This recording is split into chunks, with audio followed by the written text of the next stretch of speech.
What's that?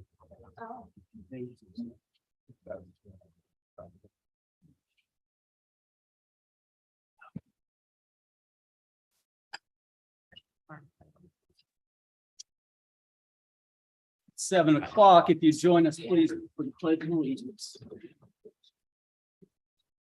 Pledge allegiance to the flag of the United States of America and to the republic for which it stands, one nation, under God, indivisible, with liberty and justice for all. Thank you. Well, let's see who's here. Councilmember Davis. Here. Councilmember Cortez. Deputy Mayor DeRogers. Here. Mayor Johnson. Yes, ma'am. Councilor Bowman. Here. Councilmember McCoy. Here. Councilmember Walters. Here. The roll has been called, Mayor. Thank you. Mr. Cortez did contact me and the city and stated he would not be here this evening. If I may, I need to get a motion to excuse his absence. So moved. Thank you. Second. Thank you. All in favor? Aye. Any opposed? Hearing none. Are there any additions or removals from the agenda? Mayor, See- move to approve the agenda as presented. Thank you, sir. Second. Thank you, sir. All in favor? Aye. Aye. Any opposed? Hearing none. Council member reports. Are there any?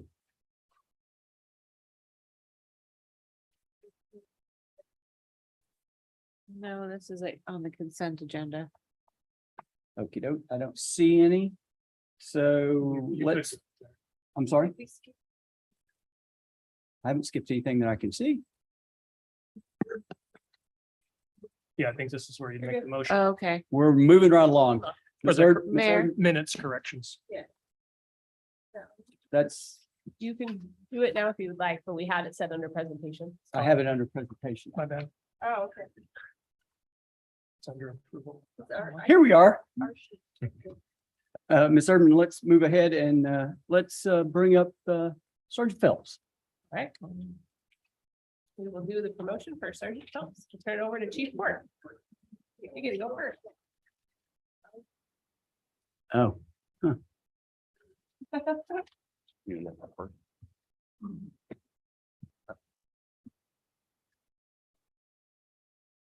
So, ladies and gentlemen, thank you. It's my pleasure tonight to introduce to you Sergeant Josh Phelps, our new sergeant for the Battle Ground Police Department. I got a couple of nice things to say about him. He'll get to say a few things to all of you too, but this is our opportunity. Just a to couple? introduce you. You only have just a couple of nice things? Just a couple. Okay. Yes. Just- But it is a chance to get to introduce you all formally and ceremonially to our new sergeant and for the public to get to meet him as well. So Josh is pretty much a battleground guy from the start. He grew up here. His parents moved here in about 1990 or so. So he made his home here when he was relatively young. Parents still live in the same house. Mr. Phelps here somewhere. There he is. Thank you for coming. Josh graduated Battle Ground High School in 1997. Had a few jobs along the way at CompUSA and video, Wayside Video here in Battleground. So he's been kind of connected to Battleground most of his young adulthood and childhood as well. So he married his wife April, and they have two kids. Asher's 10 and Charlotte's 3. Are they here? Awesome. Wait, there they are. Okay. So they're here today, and it is really important to acknowledge family whenever we have an opportunity, because through this journey, and I'll talk about that in 1 second. I won't make it super long, but this is a journey through this profession, through life, and through this profession, it is critical to have family that supports their law enforcement person. So I'm very thankful that Josh has a very supportive family, and Josh takes their counsel to heart, and I appreciate that a lot. I commend you all for helping me through that. So I said he graduated high school in 1997 from here, then also graduated from WSU in 2004 with a BA in public affairs and an emphasis in criminal justice. So kind of always steering this way, more or less. And he completed the academy, the basic law enforcement academy in 2005. So he's been with Battleground PD about 17 years. which is outstanding in this era of kind of transient law enforcement when people come and go. So that indicates to me that he is rooted here and he is doing a great job here. We did we asked him if he had any comments really for this. He can speak on his own here in a second. But what he said was profound and I want to share it with you. And he said that it's not about the journey, it's about the destination. It is about the journey, not the destination. I was thinking he had that wrong. I have been accused of talking too fast. You Southerners may be able to resonate with that. And I overtalk when I read. So it's about the journey, not the destination. And I meant to emphasize that. I wrote notes about that I'm proud of his journey through this profession, through his life. He's done many different jobs for us, most recently as a school resource officer. Detective before that, he's been a field training officer. He's done a lot of things. I am excited about the next phase of his journey through this profession as a supervisor for us. So I'm very excited to welcome him as a sergeant for the Battleground Police Department. And I give you the podium here, Sergeant Phelps, to say a few things. Thank you. Little awkward. I appreciate you guys having me and I appreciate the ceremony of this. I don't have a lot to say, but one thing I wanted to really say is that I am thankful, I'm appreciative, and humbled by the leadership of the city and also the members of the association who provided me with this opportunity. It was a long journey to get here and I'm really excited for it. I know there's going to be a lot of challenges ahead. I'm hoping I can grow through that. And, I have a lot to learn. I have a lot to learn and I know I'm going to make a few mistakes along the way, hopefully not too many. But I really just glad to be here. One thing I want to make sure I point out is that I really believe that our current leadership with the city and the department itself is some of the best I've seen in the last 17 years. The encouragement, the caring, the sense of caring, the empowerment that they bestow upon us. I can just only hope to strive that I achieve that and model that as I go forward. I really hope that I can also pass that along to, our current members and also our future members as we move forward into the future. I'm really excited to be a part of the team. And, I want to begin this next step of the journey, see where it takes me. So, thank you.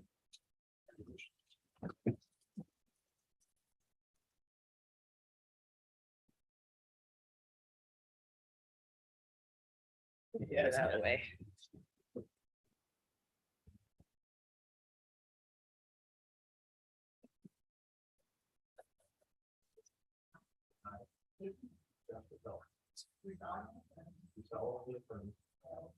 That I support, obey, and defend the Constitution and the laws of the United States of America and of the state of Washington.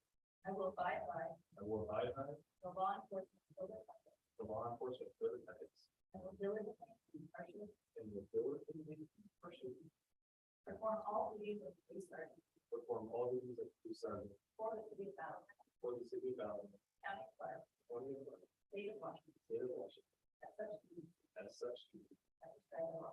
and are prescribed by law.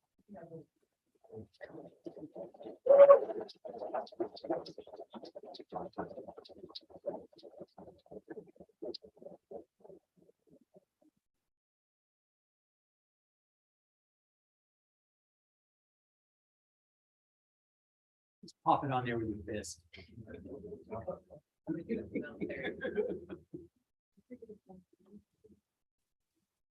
Let's take about 5 minutes and shoot some pictures. Stephen, please come on up and shoot some pictures. He's your son. Come on. Come on, Stephen.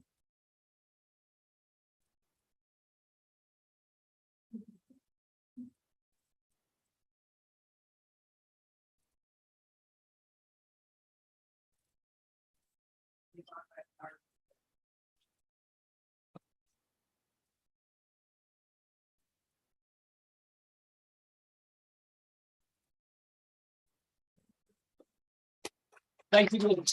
Congratulations.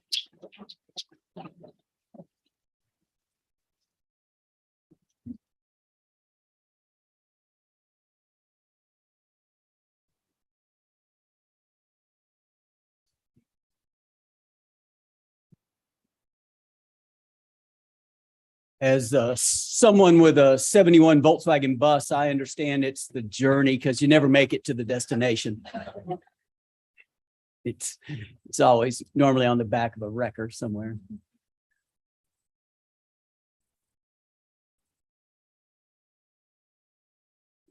Have to Buy new rubber bands. It ain't over till the Put it back paperwork's signed. together.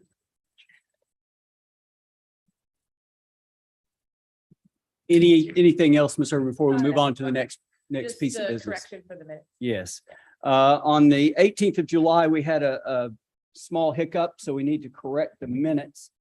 I need a motion to amend the 18th of July minutes previously approved on the 1st of August to reflect that in regards to the West Main Commons Development Agreement, Councilmember Walters voted against and Councilmember McCoy voted in favor of the motion to allow the city manager to work with the developer to amend the development agreement to add the multifamily tax exemption program.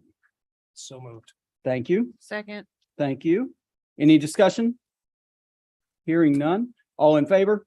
Aye. Any opposed? Hearing none as well. Okey doke. That concludes the presentation.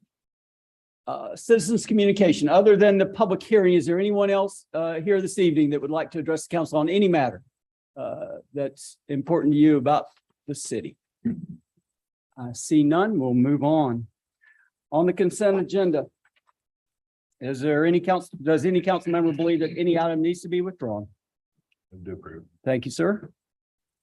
Second. Thank you, sir. Any discussion? Hearing none. All in favor? aye. Any opposed? Hearing none as well. Moving on to the public hearing on the annual comprehensive plan amendment, Ms. Erdman. Thank you, Mayor Johnson. Yes, it was brought to our attention that at the public hearing for the annual comp plan amendment on July 5th, 2022, the city did not allow for time for the developer to have a chance to conduct their final rebuttal prior to the hearing being closed, which is outlined in our procedures, public hearing procedures per VGMC 17.200.120. So since the final decision has not been issued on the rezone requests that were discussed at that public hearing, we are here tonight to conduct a continuation to allow for the final comments from the developer. So with that, I will turn it back over to you, Mayor Johnson, to open up. Thank you. We'll go ahead and open up the public hearing. Gentlemen, come on up from the developer side. We will, of course, hear from you, then we'll hear from anyone else. There's a couple folks who want to speak, and then we'll finish with you gentlemen at the end. So the floor is yours, sir. Good evening. Mark Erickson, appearing for the applicant MLR Investment. We requested reconsideration of the council's decision denying rezone of 9.95 acres from R3 to R5 in order to respond to arguments raised by neighboring landowners regarding lot density, open space amenities, and traffic circulation. As to lot density, the applicant has submitted a revised plan lowering net yield from 44 to 38 lots with an average lot size of 6,891 square feet. And that is reflected in this drawing. And these lots then are slightly larger than Cedar Glen.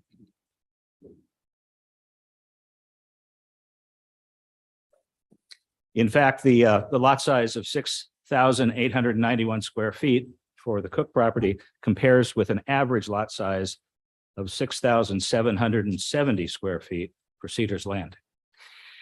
The reason for larger lots on the Cook property is that Cedars Landing was allowed to utilize wetland tracts to satisfy the average minimum lot size, which is just a lot transfer, density transfer. The zoning designation should not be the focus. The focus should be resulting lot size, averaging 121 square feet larger on the Cook property than in Cedars Landing. Now, as to open space amenities, neighbors inquired where children can play on smaller lots.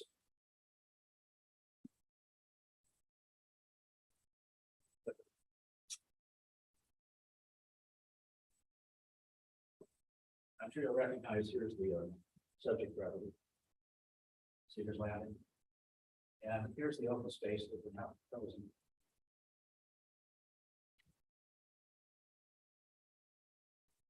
The revised plat adds a play structure, picnic tables, benches, a covered shelter, and new trails within open space on the Cook property. The applicant offers to connect new trails to trails within Cedars Landing at no charge, if Cedars Landing accepts that proposal. The trails would connect to an existing paved neighborhood trail system. It picks up here, then travels down and around throughout the golf course, which won't be about. Simply open space.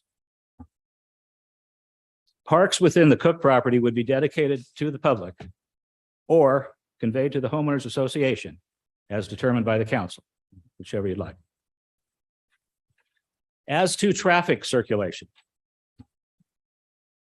the neighbors complained of limited access along 157th Avenue. And on July 5th, 2022, staff commented that the city depends upon developers to build the city street network, and an increased density would exacerbate traffic concern within until the air park is built. That's a July 5th staff report. However, the developers will solve the circulation problem. And that's the cross circulation.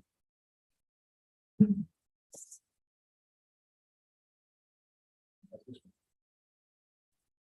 11.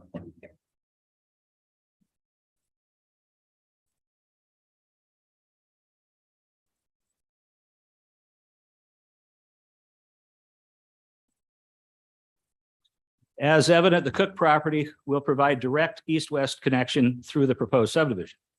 Circulation will be stubbed on the west boundary of the Bloomquist property.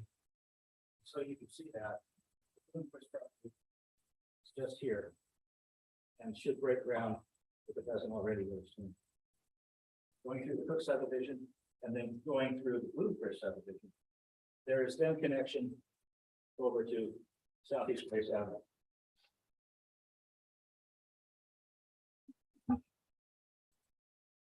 Future road extension to Grace Avenue will be provided by developments that have now the benefit of a gravity flow sewer line to a regional pump station installed by the applicant. In fact, the great expenditure was made on that system. 4 properties providing connection to Grace Avenue are owned by a developer, Chalachi Meadows, which has been waiting for sewer, and now development can occur. Circulation along 17th Avenue will not provide the relief offered by access due west along Bloomquist and to Grace Avenue. Then south, without impacting the intersection of Eaton. That's going to be the big hang. If you can get this way down, then you save a great deal of traffic problems in the north. So I wouldn't rely on 7. Stay with you.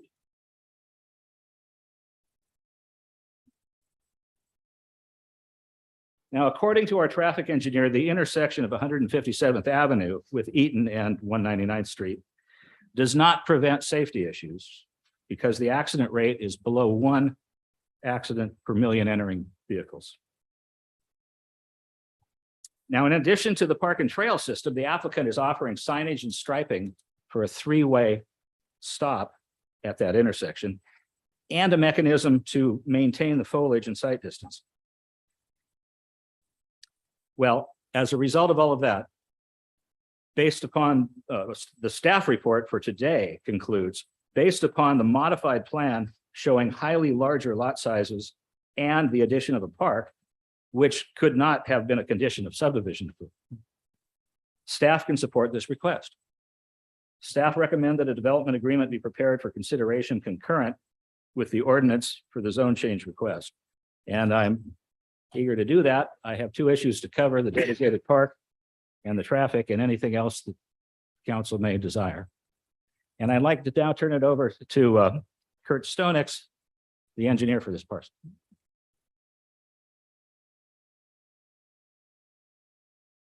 Good evening. Thanks for letting us respond to the comments. Mr. Erickson hit all the highlights. We listened to the neighbors. We heard compatibility, lot size. We increased lot sizes, reduced the lot count. We heard concerns about recreational area, open space. I guess even without the park that's proposed at this point, the connections to the golf course that will soon be a county park, these two subdivisions have some of the nicest recreational areas probably in the county. It's going to be right at their fingertips. So but in spite of that, we added the park because we felt it would be a good amenity. Mark spoke about the traffic, you know, we're talking the different, so if this rezone doesn't happen, there'll be a 30 lot subdivision. With the rezone, there's 38, which essentially amounts to 6 extra morning trips in the peak and 8 in the evening. So it's a really insignificant difference in traffic between the two versions. Oh, there was a mention of the fatality out on Eaton, and that accident wasn't at the intersection. Apparently the driver crossed the center line. He was impaired and had a head on, so it wasn't related to the intersection.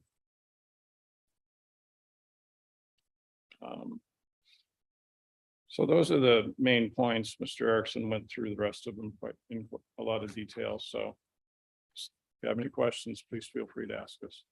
Thank you, sir. Well, we'll just shuffle the cards here and see who comes first. Can we move those out of the way now that you guys are finished talking? Yeah, just the first one right here will be fine, just to our left, if you would, Thank you. or just set it down, you know, however you wish to do that. The first will be Mr. Wells.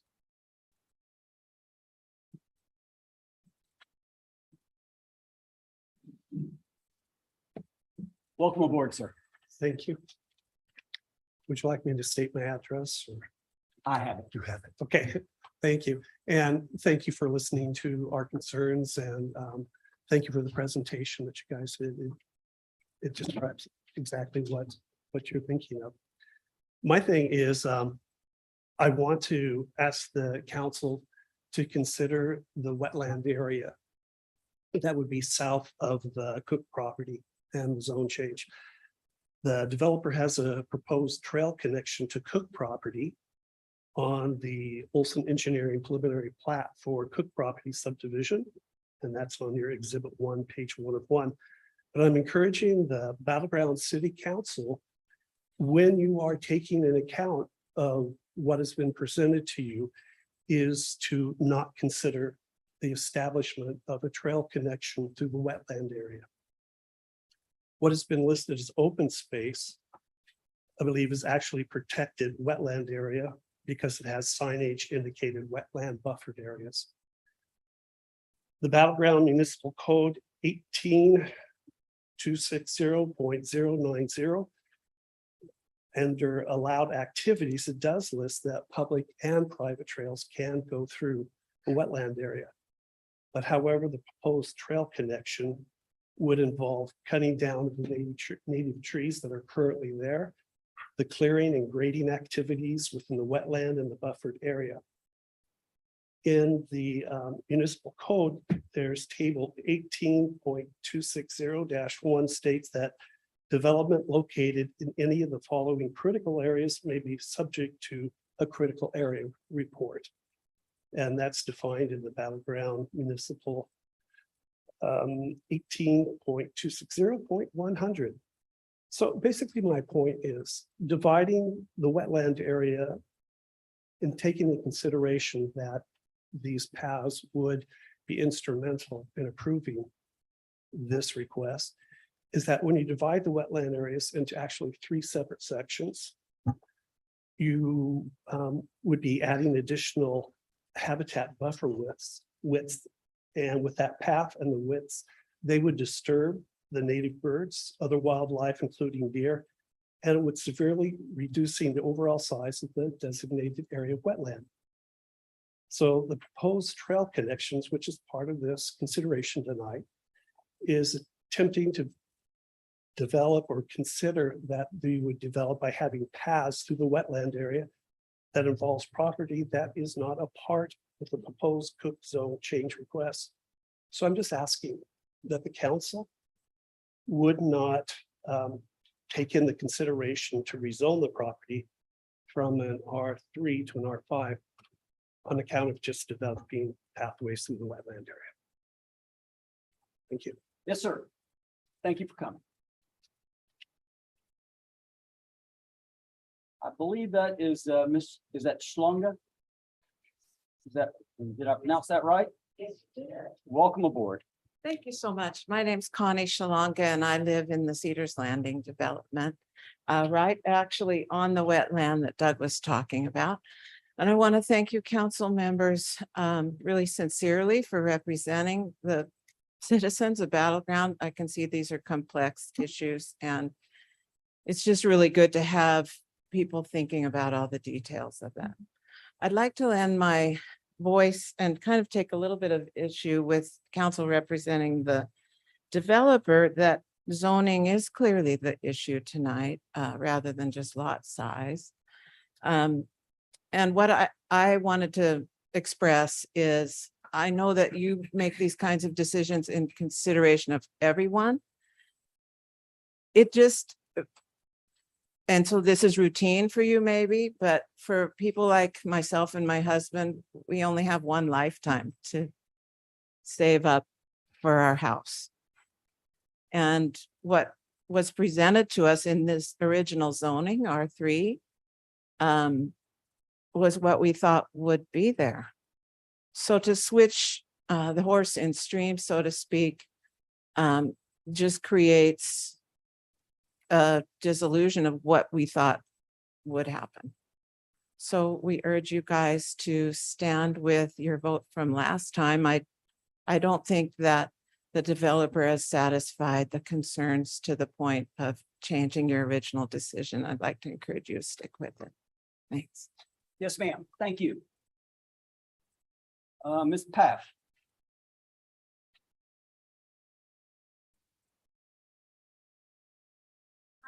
Welcome aboard. I also live in Peters Landing neighborhood. So we're here again, a month and a half later, hoping that your vote does not change from the last city council meeting that took place on June 21st regarding the proposed Cook property development. The last traffic safety survey for the proposed development for Cedars Landing Phase 1 and Phase 2 was done in 2014 with the idea of 162 homes. This was done to see the effect it would have on traffic at 157th Avenue and Eaton Boulevard. At that time, it was determined that there would not be an issue for traffic with having only one egress, one way in and one way out at 157th Avenue and Eaton Boulevard. A lot has changed in the last 8 years. Since then, the development of Cedars Landing Phase 1 and Phase 2 has taken place with 95% completion. The approval and sale of Bloomquist property development west of Cedars Landing 2 has been approved, as well as Cook property north of Cedars Landing. Both of these properties were sold with the intent of being built as R3. It is clear that we are here again solely due to money. When the Cook property was sold, the builders did not anticipate the amount of wetland present and are only looking to make their money back. We also, and you guys had said last time, do not put any fillings into it, just facts. We were also charged a lot premium because we were told the Cook property was wetland and it was deemed not buildable.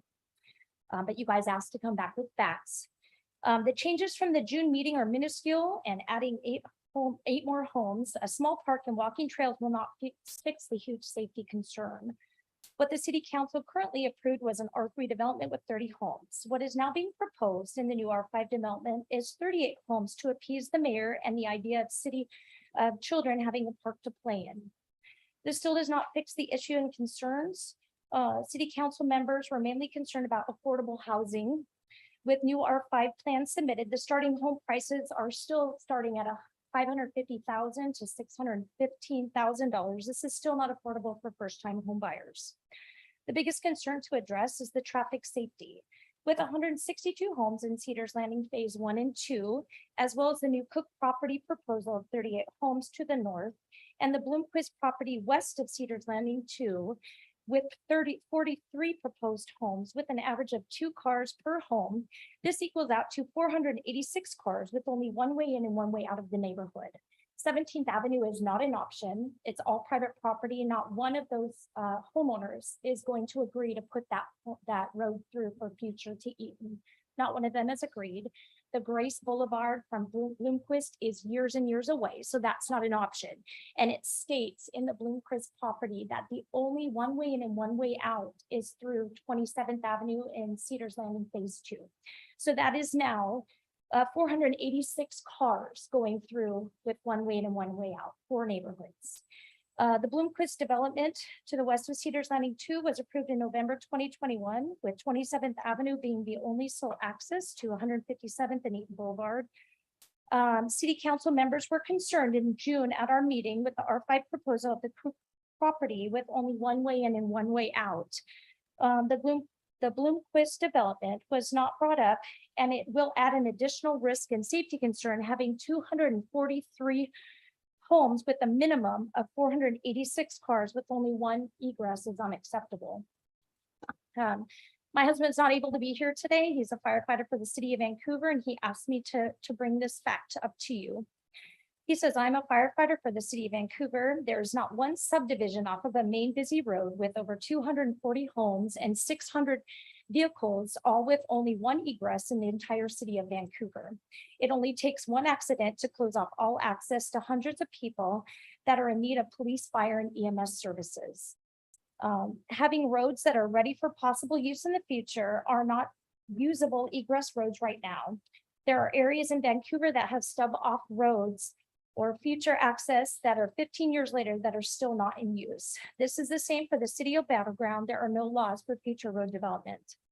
For the safety of the entire subdivision, please do not change the Cook area from R3 to R5, allowing huge problem we already have to become an even bigger risk. A secondary access to the entire subdivision is absolutely necessary to accommodate the amount of traffic and safety that is needed for the tax-paying voting citizens of Battleground.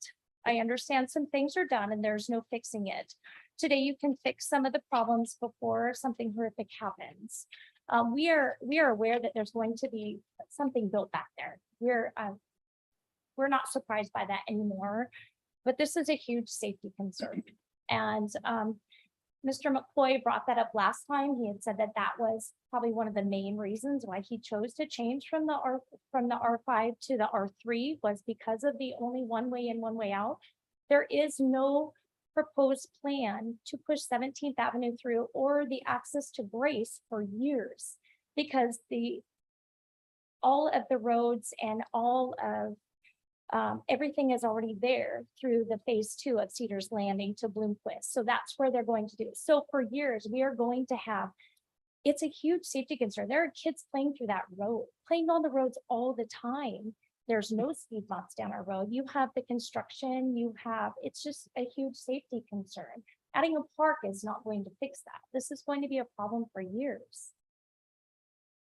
That's all I have to say. Yes, ma'am. Thank you. Ms. Runyon, please.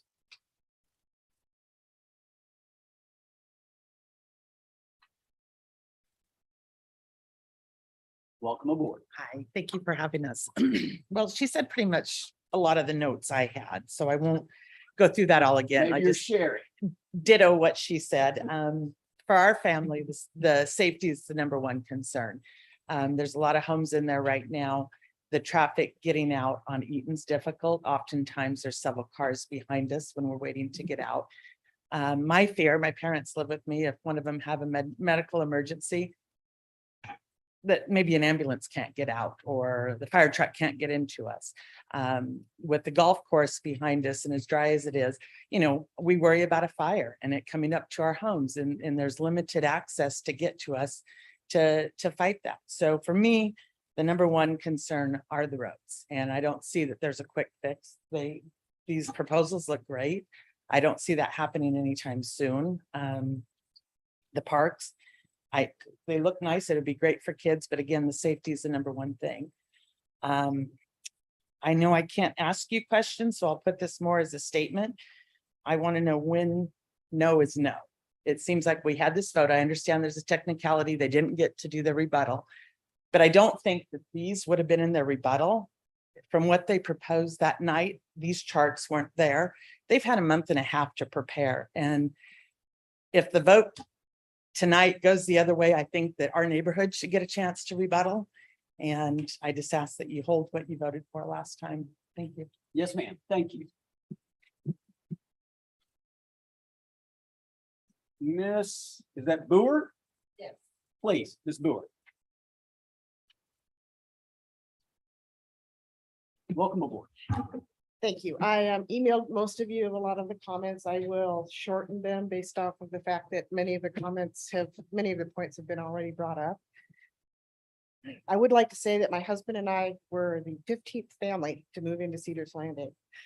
Excuse me. We bought it on the assumption that all the land around us was going to be developed, even the golf course excluding the flood zone. I've even planted trees on the north side of my lot in the assumption that there was going to be several two-story homes viewing my backyard. I state this so that you understand I'm not a NIMBY. We picked this development, overall developments in Ridgefield and Camas, because of the green spaces inside of the development and the walking trails along the golf course. These things all added extra space to the new development with small city lots. We downsized from a real R3 development. We had a 1/3 acre lot. Initially, I was concerned about the traffic that was going to result from 162 homes entering off of Eaton. However, there was this lovely sign that said, we're going to connect to 117th Street. That sign has been changed since we bought the home in March. Doesn't say exactly that now. As many have noted, we do not consider the intersection at 157th and Eaton to be safe. I now warn my guests, be careful leaving the development. The speed limit is 50 miles an hour. It is an unimproved arterial road with poor visibility. Since it is at the intersection of the city and the county, in order to clear vegetation, it requires phone calls to the city to clear the west side, and it requires calls to the county to clear the east side. Going through so I don't recreate everything that everyone's already said. In regards to that intersection being deemed safe, that was based off of a 5-year study when there were 7 houses on that intersection. With all the proposed development, we will now have approximately 250 homes using that intersection with the daily usage based off of the numbers from the traffic studies, increasing the usage on that intersection by 3,471% without any planned improvements to that intersection. The speed is too fast on that intersection. It is right on the city line. I go into a lot of cities as I travel through the state, and they say, slow down, you're entering the city. Your speed limit will be 35 miles an hour. No, you have to go approximately 120 feet or 1,200,000 feet, no, 12,200 feet before you see the 40 miles an hour, and they slowed it. 1,200. I Google mapped it, so it's all an estimate, okay? So, you know, that little measure thing on the Google map. And that was to slow it down for the intersection into the industrial area, which doesn't have 250 homes accessing the street on a 3-lane road. It's got, you know, so. We've asked the city engineer about the speed, and they give us some nonsense about, well, you know, we can't increase it because you got to go 175, 85% over, and you know, people will just speed. Well, that's a bunch of bull. People set speed limits for safety all the time. It's posted 55. People are going 58. Guess what'll happen if you post it 40? They'll go slower.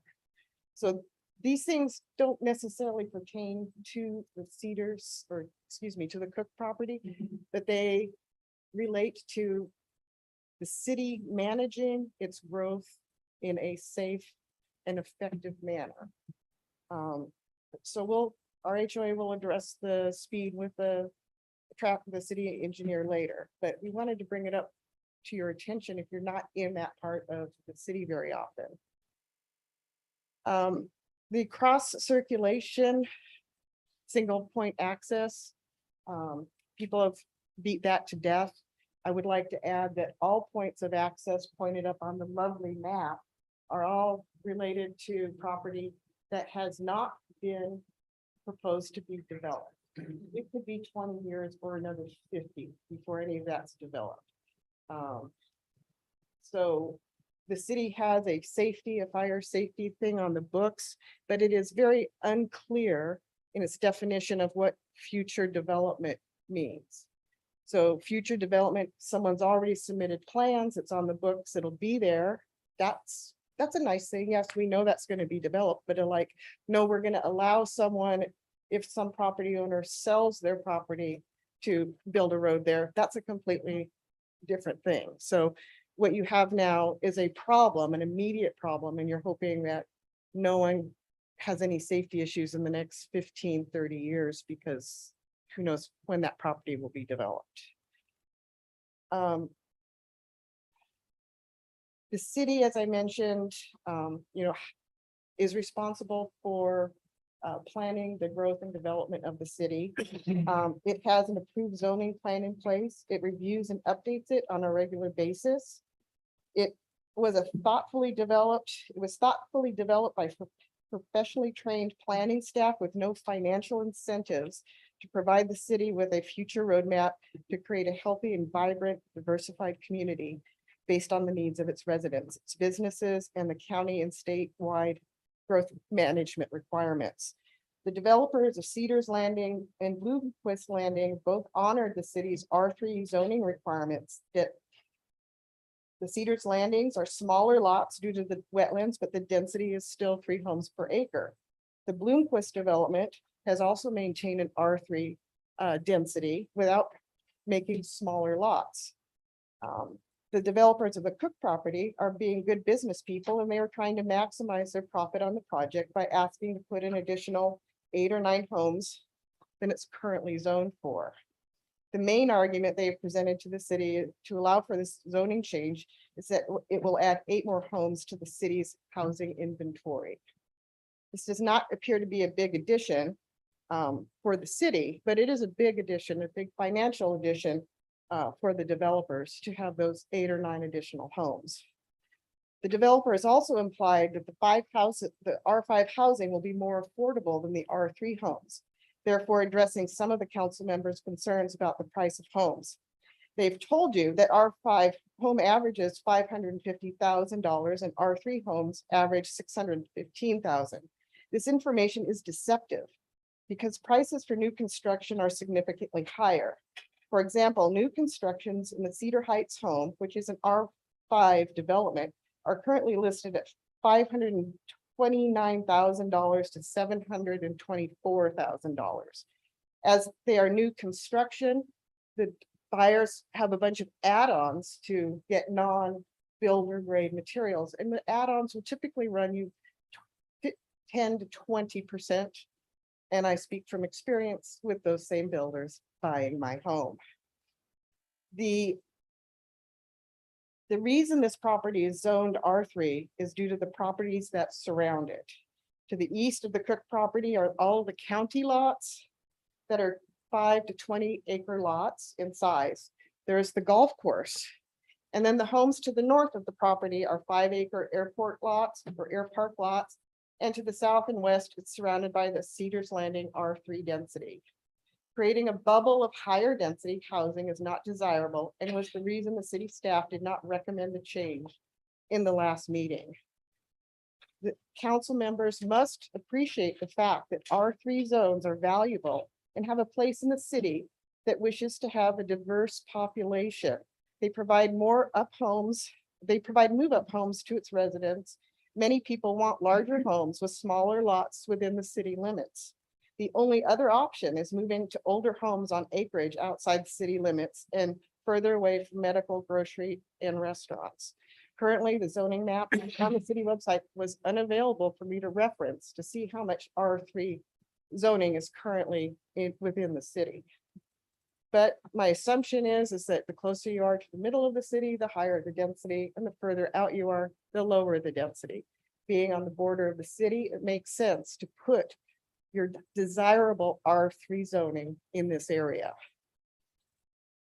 Some of the information that has not reached you is in relation to what the previous proposal called the Cedars Landing subdivision. In fact, there is a Cedars Landing subdivision HOA that was created in December of 2020. It is defined as the phase 1 and phase 2 plats with 162 homes on it. It is not, this Cook property is not part of the Cedars Landing subdivision. The Cedars Landing HOA is currently being transferred to owner control on September 8th, as over 75% of the homes are now occupied. The builder has not run the HOA per the rules of the CC&Rs and the state WC rules. There have been no HOA meetings, no owners have been added to the board, and the current owners within Cedars Landing have, based off of the communications on our social media, have no desire to annex this property into our HOA, assuming that it was put to a vote. While the addition of the play space on the Cook property is a great addition for the community, the design that links it to the Cedars Landing play space is not feasible. It would adversely impact 8 families in Cedars Landing that paid a premium to have a private lot backing up to the open space. They also have open chain link fencing to view that open space. Adding trails impacts their privacy in their backyard, and it impacts the value of their homes. Put to a vote, we feel confident that the owners of the HOA would not vote to allow the trails to be added. While the new play spaces would not, hopefully not be accessible via the trails, they would be accessible to each community and it would be good to coordinate the type of play equipment installed on the Cook property space to complement the equipment on the Cedars Landing. It should be designed for older children, as the Cedars Landing space has little kid equipment on it. Things like tether balls, foursquare pads, and zip lines are some of the things that should be considered. Getting that play space in writing is a good idea. When I reviewed the Cedar Landing's hearing documents that I found online, it mentioned that Cedars Landing was going to have a 2-acre park. That did not happen. I've not found any online documents to say why it did not happen. We have a 1/5 of an acre park instead. The new property being built on the Cook County property needs to have a different name and its own signage to differentiate it from Cedars Landing development, if it is not part of our HOA. And not sure that this would actually impact your views on whether or not you should rezone, but we would like you to be aware of the builder deception that we have experienced with the Pacific Lifestyle Homes developer who is behind this request.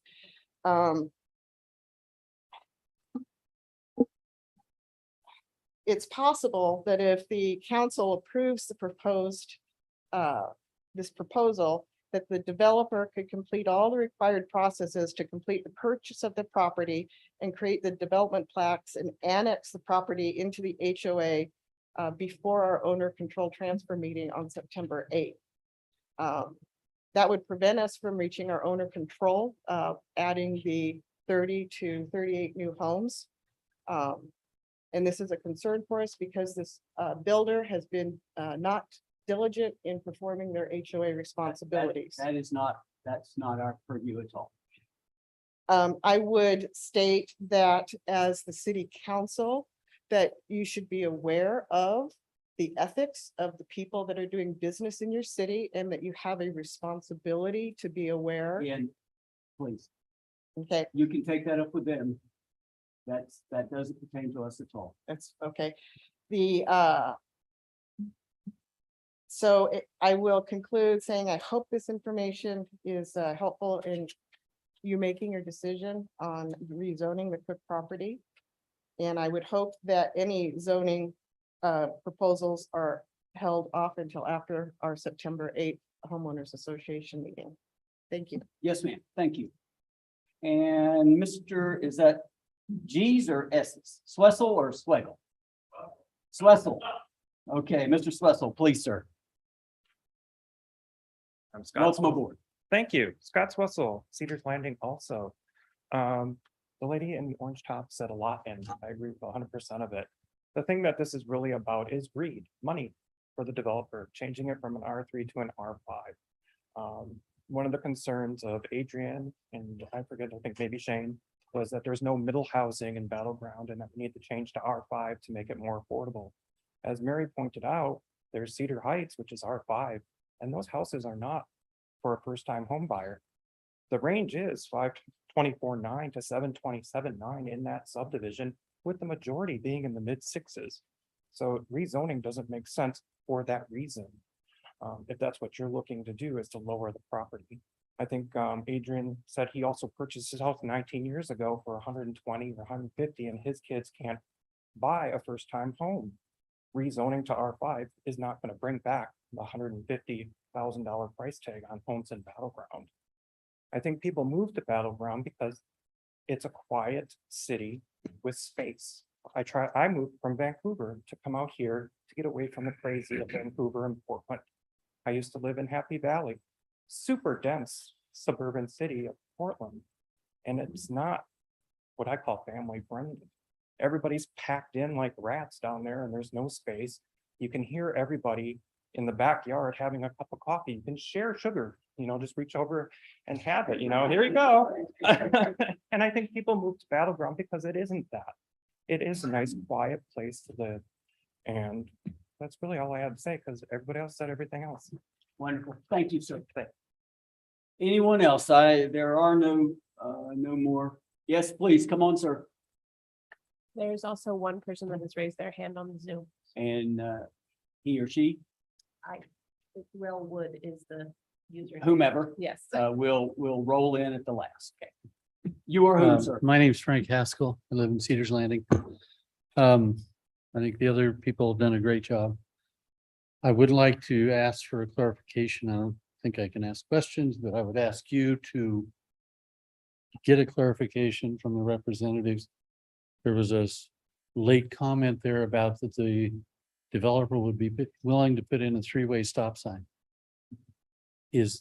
Are we talking about 157th and 199? That's big. If in 6 weeks, they can come up and say, oh, we're gonna do this.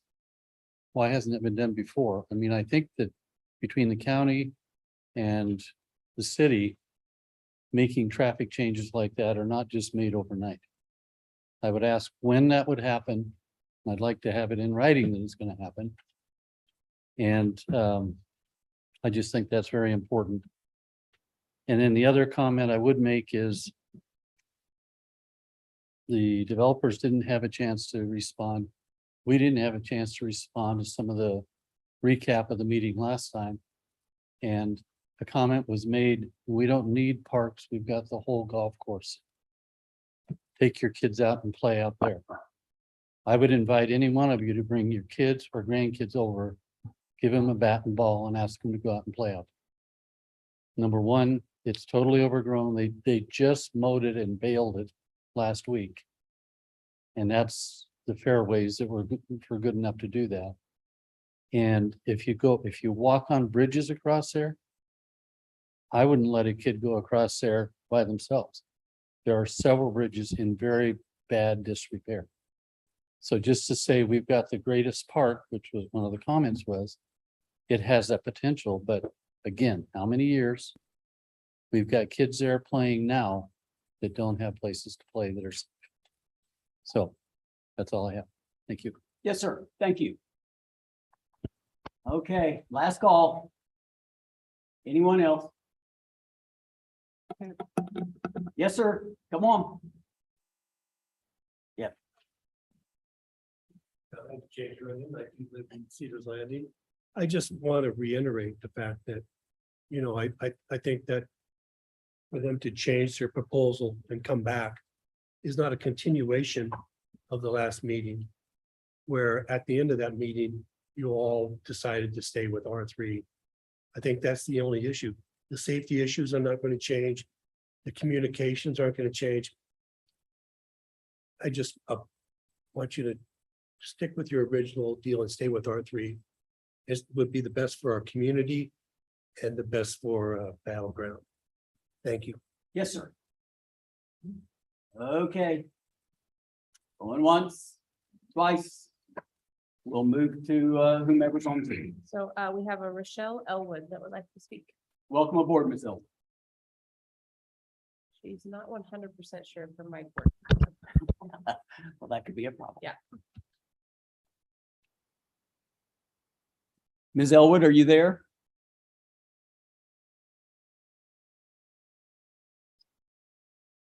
Looks like she dropped off. There's also Scott that would like to speak on Zoom. I'm sorry. There's also Scott who would like to speak on Zoom. We have. What is, Yeah. Scott, if you'll sign on and tell us your full name, please, sir. Yes, my name is Scott Ziska, and I also live in the Cedars Landing subdivision. A lot of things have been said today, and I don't know if I can add a whole lot to that, but I just want to kind of add my voice to it.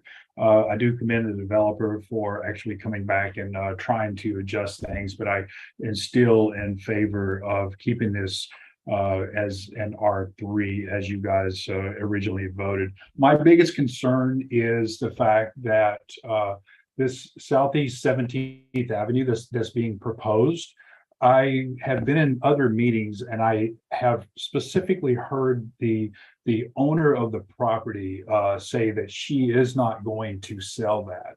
And I honestly don't know what that would look like, as some of the other people have talked about, maybe 15, 20 years down the road. My biggest concern right now is the traffic, the safety concerns.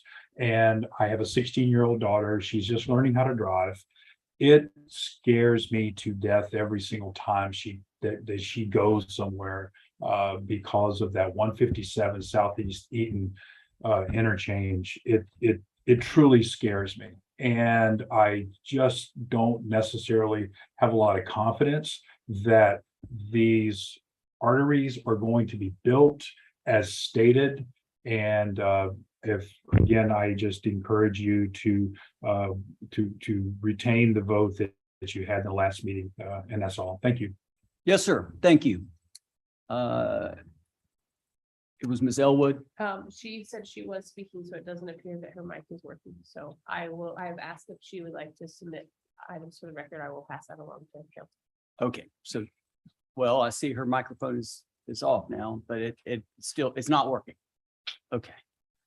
Okay, gentlemen, please, if you wish, and we'll finish the public hearing and then we'll have some discussion. This is not a subdivision. We're gonna have to make one of those.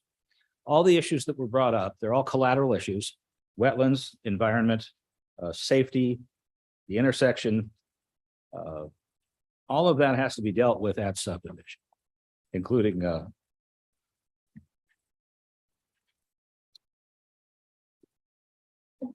there are rules for wetlands, there are rules for trails. You can put natural materials in, they can be up to 2-3 feet wide. The notion that there are no plans for roads for years, roads are driven by development. And we've made development possible out there by building the gravity flow sewer line. We're not proposing to be part of the HOA, the neighboring HOA. We're proposing to build them improvements, which if they do not want, we won't build. Pacific Lifestyle is not behind this application. They may be buyers or they may bid for lots, but they're not part of this investment group. Middle housing's not available. It's not possible in R3. It can't even be built in R5. The lots are too big. You got to get them smaller to make it affordable. We're not proposing Northeast 17th Avenue. We're proposing an alternative, Grace Avenue. So I'm answering a lot of things that we didn't propose, but I guess I have to make a record. Would my client have any comments?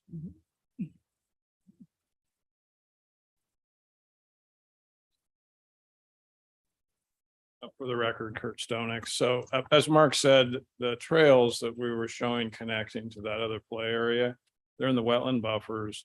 The city's ordinance allows pervious trails and buffers. They can be put in there, really low impact chip. You're not going to clear out trails, do a lot of grading. So I just wanted to make sure that was clear. And then I didn't mention this earlier. Our traffic engineer did recommend getting with the city and county and getting the county to lower that 50 to 40 miles per hour. We can't do it. City and the county have to decide that can be done.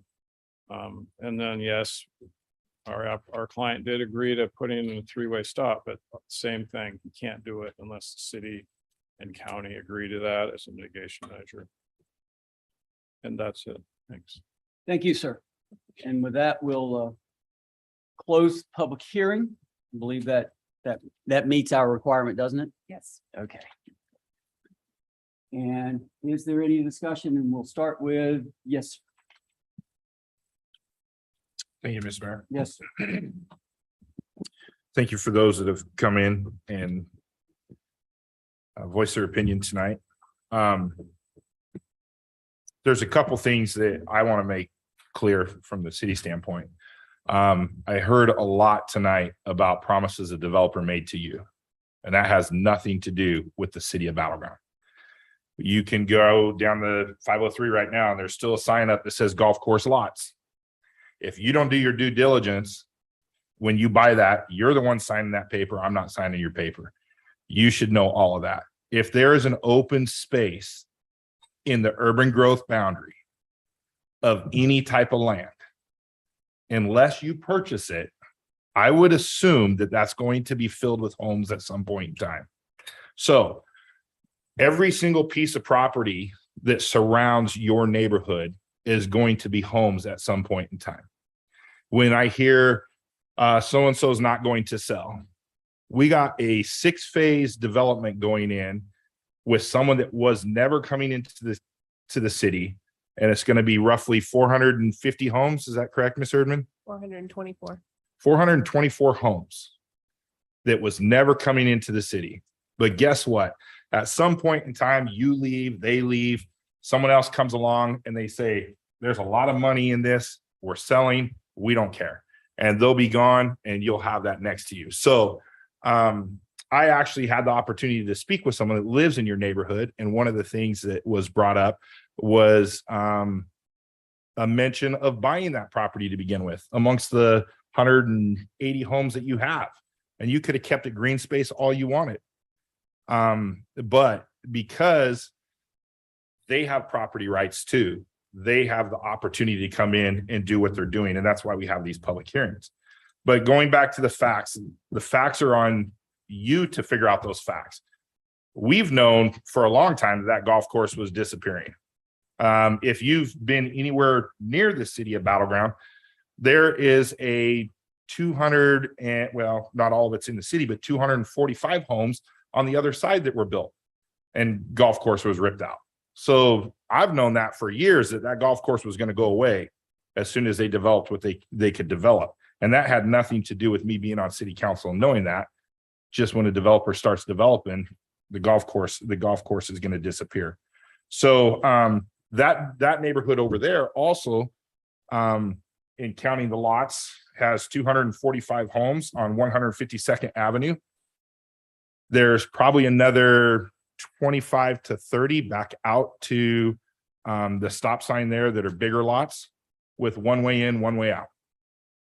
They can't, they're your neighbors to the south, and they butt up against the golf course. They have the same issues that you have as far as concerns about fire and all that. And it's still the same. That was built in the county. So I'm not as concerned about the one way in, one way out, but I will say this, I'm also from the developer side. I understand how long it takes to build roads. And so I don't always take into consideration when we say a future road can be a long time in the future, because those people have to be willing to sell and develop, and there will be development there. But one of the things that we have, and we talked about this, I talked about this with Ms. Erdman in this project that's going in on North Grace, is we've always been developer driven. So the developers put in the roads. And when we have a developer that only develops half of a road, which that's all they're responsible to do, then we have half roads, which we will have on Onsdorf in 2 separate places, unless we as a city pay to have those roads put in. And that's really expensive for us to do. So I'm not, when you're talking connections to Grace and stuff like that, I think they will be there. I just don't think they're going to be there as soon as we would like them to be there. Let's see. I had one more thing. I appreciate the fact that both sides listen to where council's coming from. We do want affordable housing. We would love to have more affordable housing. Are we going to get there with our, 3 and 5? No. I would love to see us go back to R3, how it was originally intended to be R3, and quit allowing developers to take out all of the wetlands and the roads and everything else. But if we did that, probably a third of you guys wouldn't be living in that neighborhood because you couldn't afford the house. And so we have to, those are decisions that we made a while ago. I said in the last meeting, the mayor and I live within a couple blocks of each other. We live in R5 zoning that is bigger than your R3 zoning. Our lots are bigger. And that doesn't make a lot of sense to me. But we've changed that because we're trying to make it more affordable. So we've allowed those things to be pulled out so that it doesn't just get passed on. A developer, contrary to what most people think, developers aren't developing and building houses because they want to lose money. They need to make money. And we want them to make money. We want them to build a good product. And if they're not doing that, if you guys have concerns over that, you need to take it up with the developers that developed your neighborhoods, because that they submit plans to us, we approve their plans, and they build the product. And that we don't get the opportunity to pick and choose what developers we're going to let in and what developers we're not going to let in. And so hopefully that is done by the market itself dictating that and people buying their homes. So if you have an issue with your developer being untruthful with you, then I would get a hold of your developer. And you guys did a good job of rallying together and come in and talk to us, get together and send a letter to your developer and say, hey, pull your sign down that says there's golf course lots, because we haven't seen one yet. The golf course is gone. So that's all I have, Mr. Mayor. I appreciate both sides coming in. I appreciate you taking time to come and talk with us tonight, and we'll see where it goes. Thank you. Yes, sir. Ms. Davis, please, ma'am. Thank you, Mr. Mayor. Yes, ma'am. I also want to thank everyone coming in on both sides. It helps us make our decisions when we hear good debate on both sides. There was a few things that came up this evening that made me question, so I wrote some notes as well. But one just popped up at the very end with the rebuttal when it was said, this is not a subdivision discussion. Well, I'm confused because the entire thing is you were showing us 38 homes instead of 44 homes. And now we have a covered playground or picnic area. That to me is discussion of subdivisions, which I agree, this is a zoning issue. So the fact that we have new boards showing us new homes and such is a subdivision discussion. And from what I'm hearing, also said they didn't propose the Southeast 17th on the chart. They drew a future possible road for easement is Southeast 17th. So if that isn't a proposal, or they don't think it's going to happen, I don't believe it should have been brought back to us as an option for another road. A three-way stop was brought up, and then it just came back and it said that's going to be a city and county issue. There's a lot of what ifs. And it goes back to the original discussion is it would not look cohesive. It was zoned R3 from what I'm hearing, and I wrote down notes from everybody. They understood, most of them understood that this was going to be at some point an R3 development. Some were wetlands that they're concerned about. I understand that. But they didn't sign up for the R5. That's what they're coming here today. They understand an R3. Keep it as an R3, keep it at 30 lots. And God, I hope the roads come for them, sooner than later. So I appreciate hearing everything again. I have not changed my mind, just so everybody knows, and I have to say that nothing that was brought up this evening really weighed the scale in any different direction for myself. So thank you, everyone, and I appreciate you coming. Thank you, Mr. Mayor. Yes, ma'am. Ms. Wolf, please. Yeah, so I just have a couple of quick comments. One of them is I'm coming at this from a little bit different perspective than everyone else is, in that I'm looking at this as a whole planning issue for our city. As at the moment, as someone mentioned earlier, we have most of our high density housing is towards the center of the city. And as you go out, you start seeing some of the bigger lots. What I do not want to see happen is that we lose those larger lots, because we will have no place for our people, our families to grow into when they get older. And so that's my biggest concern about changing it from a R3 to an R5. I do understand that the lots are a little bigger than the R5 that's currently in existence for Cedars Landing, but I think we zoned it for a reason, and I would like to keep it the way that it is. Aside from that, I do appreciate the work that you did to attempt at go at putting a park in there, and I appreciate the fact that you did listen to what we and others had to say about that. I am very concerned about the road issue as well. I just don't. At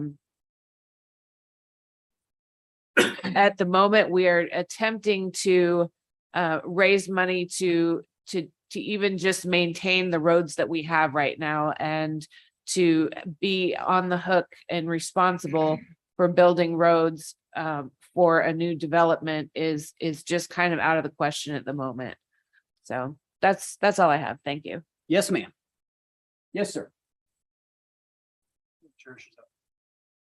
No.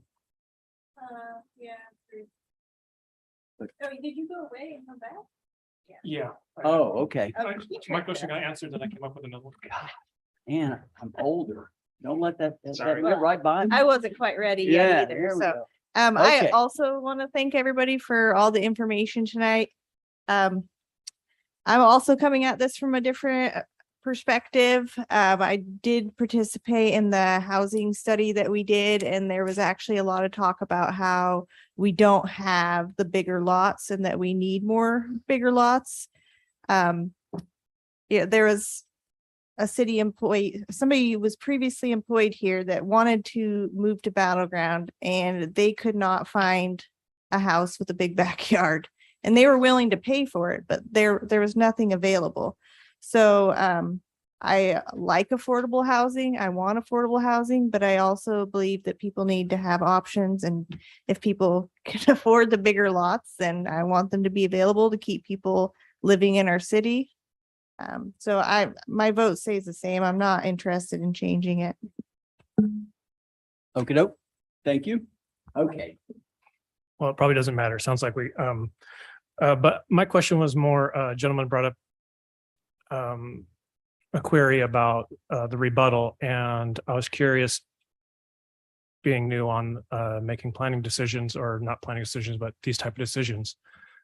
Since this proposal came back in the rebuttal completely different than the original, wouldn't they rebuttal the first original proposal? Is this kosher? Yes, I did run that by our attorney this morning to make sure that we're still okay. This is still a continuance of the public hearing, so they could bring back what they wanted. Okay. And then lastly, if this stays R3, is there no park? This. I have to look at the staff report to verify. I don't want to misquote, so I will look at that. Okay. No park if it's R3. The park requirement would be the same if it's R3 or R5, depending on the location. I just need to verify. Right, but this proposal would have, and I'd just like to read everybody, the comments are great. This proposal is definitely a lot nicer than the squared off 44. The three-way stop. I mean, I believe me, I live off 20th and I would love to get the speed limit changed there. Maybe a sidewalk too. I don't know, just saying. There's a lot of things that we all would like to do. But you're one of 7 up here and we're one of 21,000 in the city. I live in R7. My lot size is actually bigger than the proposed lot size here. And when I moved about around to Deputy Mayor's point, we had I had 2 stipulations. My wife had probably a lot more. Mine was I wanted a backyard to put a swing set in, which basically knocked out Vancouver. And I needed a room big enough for a pool table. So we were not looking at a lot of houses. So I appreciate that. It sounds like not enough votes are changing to really spend much more time on this. So that's it for me, Mr. Mayor. Thank you. And before we start the second round, Ms. Path, you mentioned the playground and you also mentioned profit. Well, there should be someone on the city council who's worried about children. I am worried about children. I have no children. I'm worried about every subdivision that we build, that there's access for kids to play. And so I don't see that as a detriment to anything that I'm doing as far as any subdivision planned or in current with us. Ms. Boer, you insinuated to me that we have financial incentives in this. None of us have any financial incentive in any of this. None. And every time it's spoken, there are folks who look at the 7 of us that we're all on the take. None of us are on the take. And so I take great I'm trying to think of the proper word. I'm just gonna let it go in the fact that that please, none of us have anything financially in this deal. Mark, last year or this year, I can't remember which it was, we did a traffic study on 157th, didn't we? And it was after the young man had the accident. The neighbor to the county neighbor, I believe, came to see us, if I remember correctly. Correct. We did a study on that, did we not?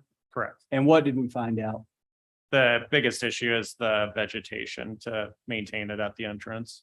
Okay, and so we own the west part, the county owns the east Correct. part. Have you cut a deal with the county so that we can do this at both at the same time or relatively close to the same time? It's still county on their side and city on our side, But are we cutting our side?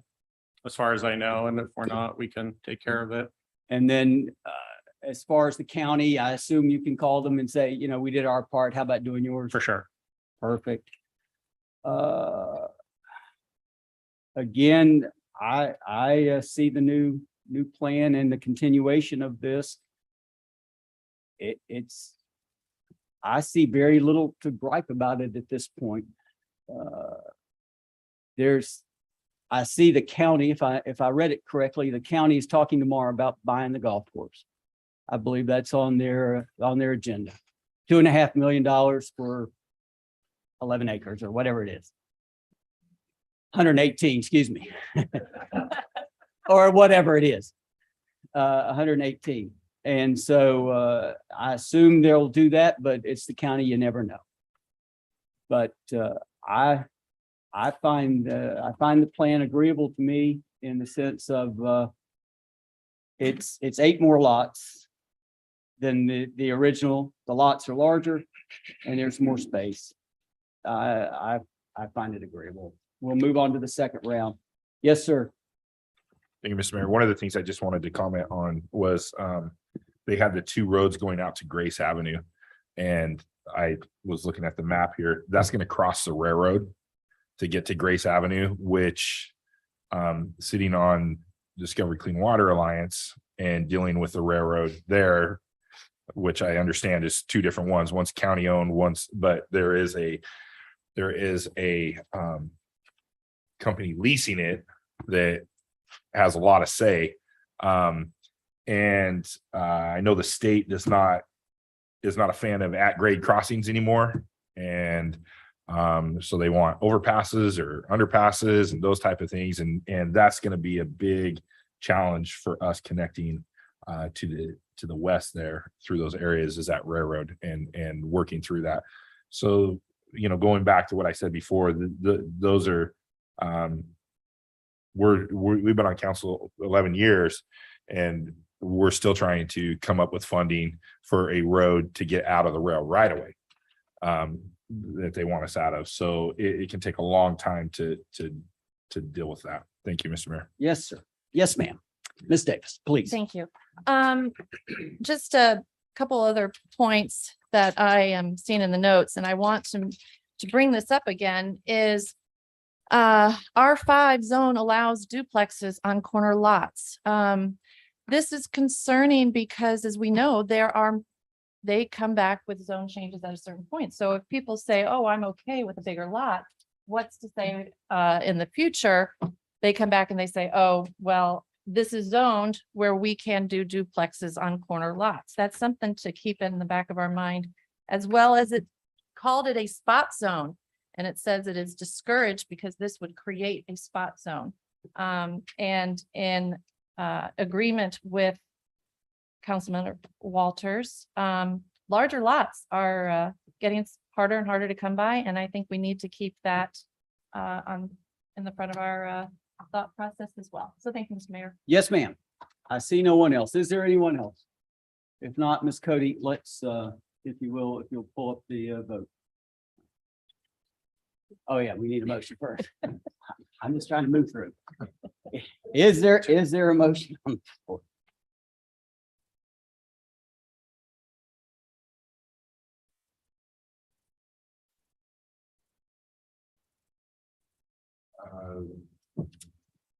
Motion to approve the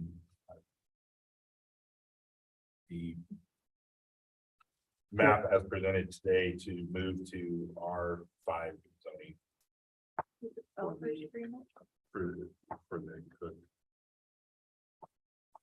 Okay, so let's say that again in a Motion more to- forceful manner so we all get it. I'm like, motion Let's to, go with that. There's this right here.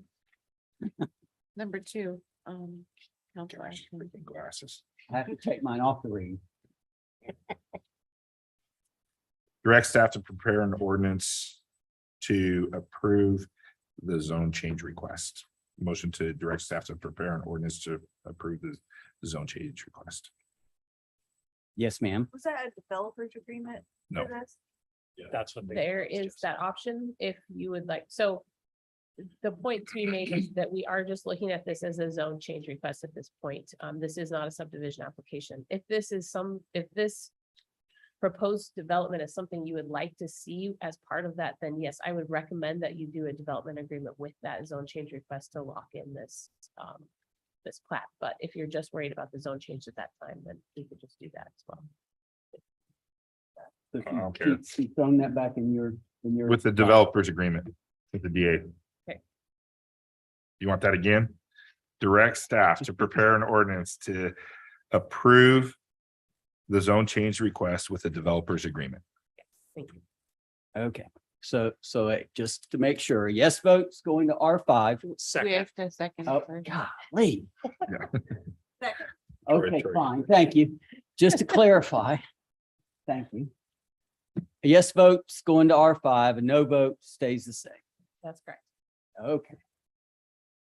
So there are no doubts.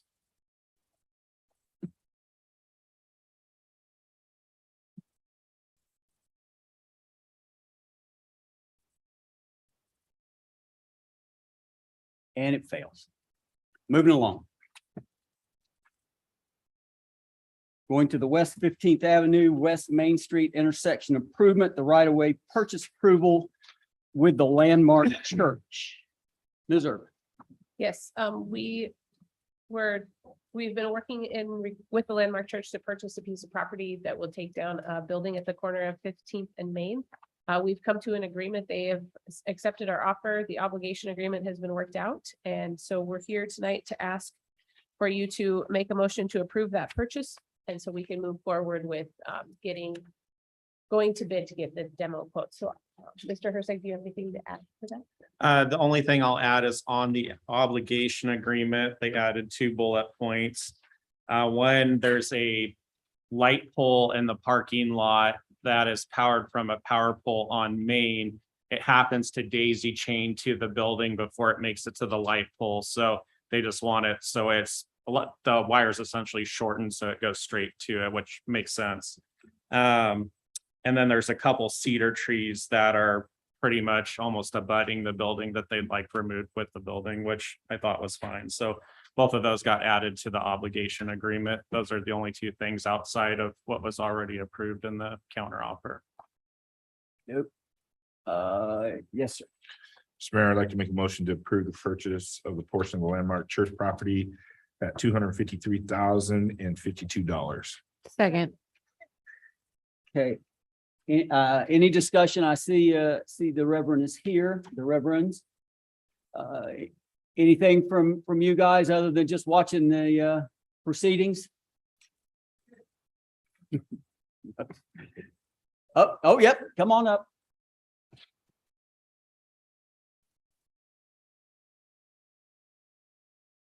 Pastor Ed Stanton from Landmark Church for the past 45 years. I want to thank the mayor and the city council, Aaron and Mark, and everyone who's worked so hard on getting this done. It's going to be a help not only to the church, but also to the community by having that intersection widen and improve. So thank you so much for all your help. It's been a joy to work with you. Thank you. Thank you. It just takes us a little while. The ship turns slowly. Okay, any other discussion? Seeing none, all in favor? Aye. Aye. Any opposed? Hearing none. Done deal. And we'll move on to administrative reports. Ms. Irvin. No administrative reports this evening. Didn't have my time to drink the water. Council communications, are there any? Yes, sir. I just wanted to give my thanks to the city and probably the engineering department. The mill and refill on Main Street, I think, went fairly well. I didn't get any complaints, which is probably the highest praise you can get in today's world, is no complaints. So compared to how other projects went around the city, just one, thunderstorm notwithstanding. So just wanted to give props out for that. Thank you. Yes, sir. I know they're not here tonight, but I just wanted to thank and give my appreciation to, we have some city staff that do a lot with the Clark County Fair, and to be mostly with 4-H and the animals. I didn't realize how involved they were. Ran into them out at the fair. Would love to see what we can do to redevelop the fairgrounds into homes and move the fair to Battleground where we actually have animals. And but that's for a later discussion for councils past us. But no, it was neat to run into them and see. I know one of them took a week off of work to go work at the fair and serve 4-H kids. So I appreciate our city staff doing that and being involved in the public. And following up with Mr. McCoy, all good deeds. Man, as we know how that goes. Rasmussen. It's been done 6 months. I understand Mr. Aiken and Mr. Aiken are doing whatever Mr. Aiken and Mr. Aiken are doing. But it becomes very difficult when you are somewhere and you tell folks, we don't own the road. Well, and then they ask, well, don't you own the road? The city own the road that you live on? Yes, they do. So at some point, please ask Mr. Aiken and Mr. Aiken to open the road. I'd hoped it had been open before we did what we did on Main Street now.